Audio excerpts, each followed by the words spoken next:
Selamat siang, saya Bivania Febrianti Dan saya Faris Laina Putri. kembali lagi pada Teras Top News.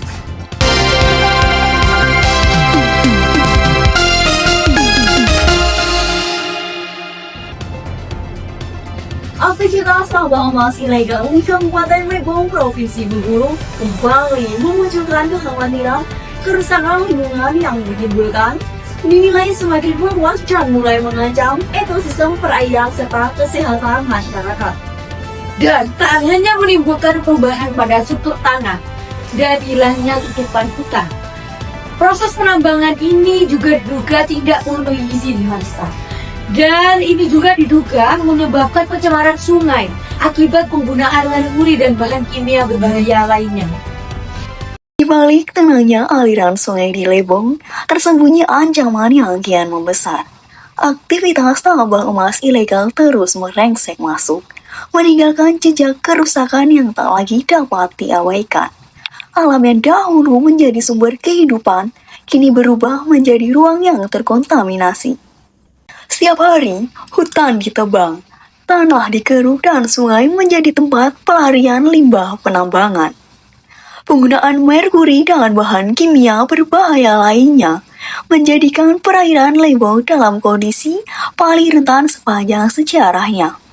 Zat beracun itu mengalir tanpa pengawasan, mencemari air dari hulu hingga ke permukiman warga. Akibatnya, ikan mulai menghilang, plankton mati, dan rantai makanan terganggu secara drastis. Ekosistem perairan yang selama ini menopang kehidupan masyarakat kini berada di ambang kehancuran. Keruhnya sungai bukan lagi sekadar tanpa polusi, tetapi sinyal bahaya bagi keberlanjutan kehidupan di sekitarnya.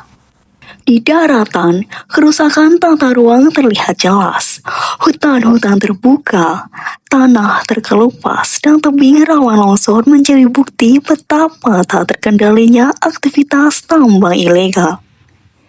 Bentang alam Lebong berubah dalam waktu yang begitu singkat, sementara pemulihannya bisa memakan waktu puluhan tahun.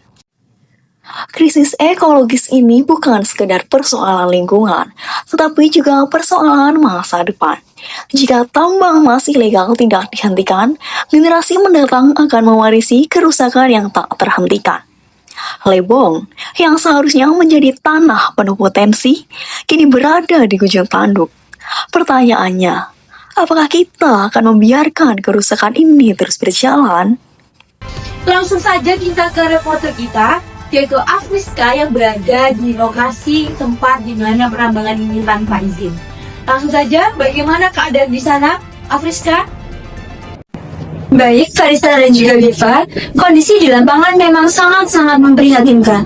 Saya saat ini sedang berada di pemukiman warga yang berada tidak jauh dari aliran Sungai Lebong. Kawasan yang diduga kuat menerima aliran limbah dari aktivitas tambang emas ilegal di bagian hulu. Baik, selamat siang, saya Afis dari tim reporter Teras Open News. Jadi saya di sini ingin meminta keterangan terkait kondisi lingkungan di wilayah ini setelah maraknya aktivitas tambang ilegal di sini. Jadi kami ingin menyampaikan informasi yang akurat kepada publik. Boleh memperkenalkan dengan Bapak siapa di sini? Saya Pak. Kebetulan saya warga sekitar di sini. Baik. Untuk kakak warga sekitar di sini, sudah berapa lama sih tambang ini berjalan?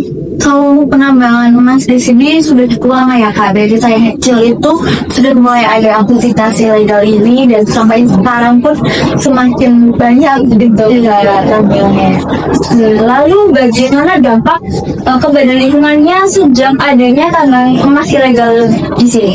Kalau dampaknya tentunya sangat banyak ya Kak. Cuman kalau buat saya yang paling terlihat itu dampak negatif yang sangat buruk, karena dengan adanya penambangan ilegal di sini itu banyak sekali rumah warga yang bangunannya itu sudah mulai retak karena komposisi tanahnya itu sudah berbeda dari sebelumnya. Kemudian juga banyak sekali pencemaran dan juga infrastruktur jalanan umum di daerah kami itu sudah banyak yang retak karena sering dilalui oleh network besar dari penambangan emas tersebut. Oh baik, jadi kerusakan itu tidak hanya terjadi pada alat saja ya Pak, tapi juga pada fasilitas bumi yang sendiri. Baik, lalu apakah kesehatan atau aktivitas sehari-hari warga itu juga ikut terganggu Pak? Kalau untuk dampak buat kesehatan itu benar-benar terganggu ya Kak. Karena kan penambangan ini kan terjadi di sungai, kemudian juga air yang dari sungai itu bisa mencemari di sumur-sumur lantai juga. Karena kan air itu sumber kehidupan kita sehari-hari ya Kak. Kita mandi, kita masak, kumur, semuanya kan pakai air. Dan kalau airnya sendiri sudah tercemar oleh penambangan itu, otomatis kesehatan dari warga juga semuanya terganggu Kak. Karena kan juga seperti kakak lihat di sini banyak sekali lansia dan juga adik-adik yang dimana mereka masih sangat membutuhkan air yang bersih gitu Kak. Saya juga melihat sendiri tadi dampaknya bagi kesehatan di warga sini ya guys, terutama pada lansia dan balita. Baik, apa harapan kakak agar kondisi di wilayah ini bisa membaik ya Pak? Kalau harapan saya sih Kak, intinya semoga pemerintah bisa menindaklanjuti adanya penambangan ilegal ini, bisa diberhentikan juga karena kan sangat merusak lingkungan gitu ya Kak ya, dan kesehatan masyarakat juga tentunya terganggu. Kemudian juga saya berharap orang-orang di luar sana bisa lebih aware sama lingkungan, terus juga nggak melakukan penambangan emas. Sebenarnya kalau mau melakukan aktivitas penambangan boleh, tapi nggak yang kayak sekarang gini gitu loh Pak. Jadi sangat-sangat merugikan bagi orang lainnya. Baik, terima kasih atas keterangannya, atas waktunya juga. Keterangan yang Bapak berikan kepada kami akan kami sampaikan dalam laporan berita agar kondisi lingkungan yang terjadi di sini tuh bisa diketahui oleh masyarakat luas. Semoga situasi lingkungan ini cepat pulih ya Bapak. Ya, terima kasih banyak saya. Baik, saya reporter Afis. Saya melaporkan dari tempat kejadian. Saya kembalikan lagi ke studio. Baik, terima kasih atas laporan dari reporter kita Anuska yang berada di tempat kejadiannya langsung. Karena mengingat, melihat dari kondisi lapangan yang diberikan oleh Anuska, sangat memprihatinkan yang freestyle. Karena kondisi tambang tersebut sangat menimbulkan berbagai kekacauan kepada masyarakatnya sendiri. Untuk itu, penertiban aktivitas tambang emas ilegal ini harus dilakukan secara tegas dan konsisten. Karena mengingat hanya untuk melindungi ekosistem, tetapi juga demi menjaga keberlanjutan hidup manusia di sekitar sungainya sendiri. Bener banget Bima, jadi pemulihan lingkungan yang rusak itu membutuhkan waktu yang sangat lama sekali, sehingga kerusakannya itu bisa terjadi dalam hitungan hari. Nah, upaya kolaboratif antara pemerintah, aparat, dan juga kesadaran warga itu menjadi kunci untuk menyelamatkan lembang tersebut. Demikian laporan utama kami bisa kami sampaikan. Semoga informasi ini menjadi pengingat kita semua akan pentingnya menjaga lingkungan sekitar kita. Di antara derasnya arus Sungai Lembong, tersimpan pesan yang tak boleh kita abaikan.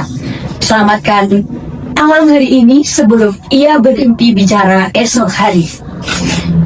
Saya Faris Nengaputri, saya Bivania Tomjati. Sampai jumpa dalam liputan Terskop berikutnya.